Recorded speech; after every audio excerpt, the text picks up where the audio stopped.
यो question read more पब्लिकेशनबाट लिएको हो question number 5 and sended by Kapil Shrestha. So question number 5 मा क्वेश्चन रहेको छ from mensuration trapezium shaped land shown in a figure. So हामी एउटा ट्रापिजम सो गर्नु पर्यो यहाँनिर। You can see the question 2। एउटा ट्रापिजम छ अनि यहाँनिर एउटा वेल छ। Okay, so this one is 40 meter. Here also we have 40 meter length and this one is 70 meter. Okay, now look at the question there. Trapezium shaped land shown in a figure below to Bimla. She made workers to dig a circular well. उसले के गरेछ, यो आफ्नो ल्यान्डमा ट्रापिजियम खालको land थियो र यहाँनिर उसले सर्कुलर वेल बनाउने निर्णय गरेछ whose diameter is 1.4 meter. So diameter of this circular well is equal to what? So we can write here diameter of circular well is equal to 1.4 meter. So radius कति हुन्छ यो?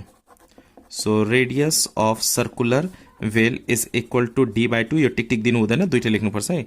So we can write here 1.4 divided by 2. When you divide this, we get radius of circular well. So 1.4 divided by 2 गर्दाखेरि 0.7 हुन्छ। So we can get here 0.7 meter.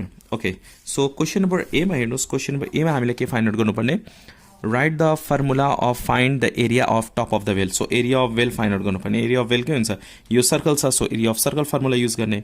so area of circular well or area of well जे लेख्दा पनि भयो, circular well A is equal to formula के हुन्छ पाई r square. Just हामीलाई area मात्र लेख्नु पर्ने छ, पाई आर स्क्वायर। अब डायमिटरको फर्ममा लेख्नु छ भने फर्मुला के हुन्छ मिटर स्क्वायर, और डायमिटरको फर्ममा लेख्नु छ भने 1/4 pi d square and here metre square, जुन लेख्दा पनि भयो। Okay, number b. Question number बीमा क्वेश्चनले के भनेको छ भने right what is the area of the top of the well. So हामीलाई एरिया निकाल्नु पर्ने, एरिया अफ वेल निकाल्नु पर्ने। So area of circular well a is equal to pi r square. Pi को भ्यालु 22/7, आर को value कति छ 0.7। So we can write here 0.7 whole square. Calculate गर्ने you will get area of well. So 0.7 into 0.7 into 22 divided by 7 गर्दाखेरि कति आउँछ 1.54। So 1.54 metre square is the area of circular well. Question number C मा क्वेश्चनले के भनेको छ भने what is the area of land except the well. So area of land, अब यहाँनिर एउटा वेल छ, हामीले के निकाल्नु पर्ने area of land except well. वेललाई हटाएर एरिया अफ ल्यान्ड निकाल्नु पर्ने। So area of circular well त हामीसँग छँदैछ। सो एरिया अफ ट्रापिजियम निकाल्ने अनि यो दुईटालाई के गर्ने सब्ट्र्याक्ट गर्ने। होल एरिया अफ ट्रापिजियममा एरिया अफ सर्कुलर के गर्ने सर्कुलर वेललाई सब्ट्र्याक्ट गरिदिने। रिमेनिङ के हुन्छ area of remaining land. So we have to write down here area of land और एरिया अफ ट्रापिजियम जे लेख्दा पनि भयो। area of trapezium, area of trapezium what is the formula of area of trapezium 1/2h a plus b। height a plus b भनेको sum of parallel side। यो दुईटा line के हुन्छ जहिले पनि प्यारलल हुन्छ, यो 40 र 70 प्यारलल लाइन हुन्छ। So we can write 1/2h, h भनेको हाइट कति छ 40। So write on 40 a plus b, a plus b भनेको a र b sum of parallel side। We can write 40 plus 70। Okay, up to here। Now here 2 20s are 40, so we can write here 20 into, let's add this 2, when you add we get 110, and when you multiply 2200 meter square. So area of trapezium, how much we get here 2200 meter square. Okay, up to here. Now what we have to find out, area of land excluding this well. We have to find out area of land except the well, well bahek.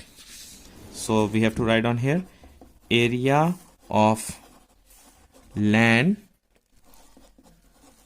except the well बाहेक को area निकाल्नु पर्ने। So area of ट्रापिजियम कति छ 2200 metre square minus area of well कति छ 1.54। यो दुईटा के गर्ने सब्ट्र्याक्ट गरिदिने।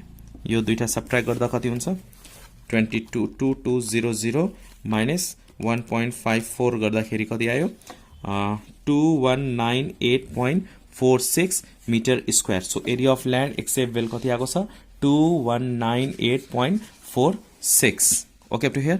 अब question number D, question number डीमा क्वेसनले के भनेको छ, Bimala wants to fence the wire at once on that land if she asks you whether 190 metre wire is enough or not. अब बिमलाले के गर्छ, यो चारैतिर के गर्छ, फेन्स भनेको तार वायर लगाउन लागेको छ। अब वायर लगाउनलाई हामीले के निकाल्नु पर्यो, पेरिमिटर निकाल्नु पर्छ। पेरिमिटरको लागि अब बिमलासँग कति छ, 190 मिटर छ। यो 190 metre is enough or not, यो एनफ छ कि छैन भनेर हामीले के निकाल्नु पर्यो, पेरिमिटर निकाल्नु पर्यो। पेरिमिटर कसरी निकाल्ने हो, यो side sum of all side, यो साइड पनि छ, यो साइड पनि छ, यो साइड पनि छ, यो साइड छैन। अब यो साइड निकाल्ने, यो साइड कसरी निकाल्ने हो, एउटा परपेन्डिकुलर लाइन ड्र गर्ने। परपेन्डिकुलर लाइन ड्र गर्दा माथि 40 छ भने यो पनि कति हुन्छ, 40 नै हुन्छ। अपोजिट साइड इक्वल हुन्छ।